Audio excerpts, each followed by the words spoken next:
દેશમાં ઇન્ફર્ટિલિટીના પ્રમાણમાં ચિંતાજનક વધારો થઈ રહ્યો છે ત્યારે ગુજરાતમાં પણ તબીબોના મતે 15% જેટલું ઇન્ફર્ટિલિટીનું પ્રમાણ વધ્યું છે। આગામી 10 વર્ષમાં તેમાં મોટા પાયે ઉછાળો આવે તેવી પણ શક્યતા તબીબો જોઈ રહ્યા છે। હાલમાં દર 6 યુગલે એક યુગલને આઈવીએફ કરાવવું પડે છે, જેની પાછળના મુખ્ય કારણોમાં કરિયર, વેસ્ટર્ન લાઇફસ્ટાઇલ, પોલ્યુશન, પેસ્ટિસાઇડનો વધુ પડતો ઉપયોગ, મોટી ઉંમરે પ્રેગ્નન્સીનો પ્લાન સાથે તંબાકુ અને સિગરેટના વ્યસન પણ તેના વધારા માટેના મુખ્ય પરિબળો છે। ત્યારે આ વિષય પર ચિંતન કરવા માટે 6, 7 અને 8મી તારીખે ઇન્ડિયન ફર્ટિલિટી સોસાયટી દ્વારા ગાંધીનગરમાં 20મી વાર્ષિક કોન્ફરન્સ ફર્ટિવિઝન 2024નું આયોજન કરવામાં આવ્યું છે। આ કોન્ફરન્સમાં નવા સંશોધનો, નીતિગત પહેલો અને વ્યવહારુ રણનીતિ વિશે મહત્વપૂર્ણ ચર્ચા વિચારણા કરવામાં આવશે। Tailoring, transformation and prevention in ART theme આધારિત કોન્ફરન્સમાં ગુજરાતના આરોગ્ય મંત્રી ઋષિકેશ પટેલ, ગૃહ રાજ્યમંત્રી હર્ષ સંઘવી અને બીજા મહાનુભાવો ઉપસ્થિત રહેશે।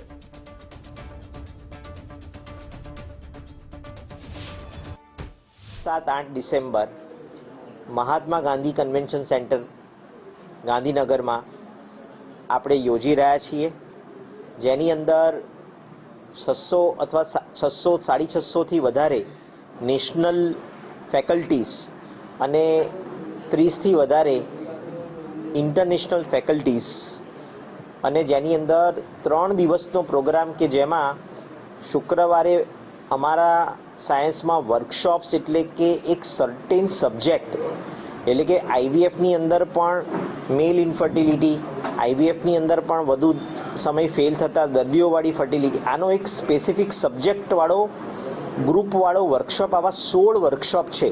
પ્રેગ્નન્સી અને ઇન્ફર્ટિલિટી બે વુમન માટે બહુ ઇમ્પોર્ટન્ટ હોય છે।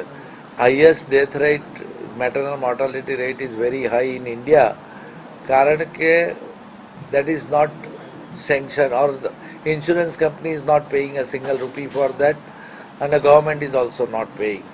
Second, infertility ની આખી ટ્રીટમેન્ટ હોય તેમાં ગવર્મેન્ટ તરફથી કે ઇન્સ્યોરન્સ કંપની તરફથી એક પણ પૈસો આપવામાં આવતો નથી।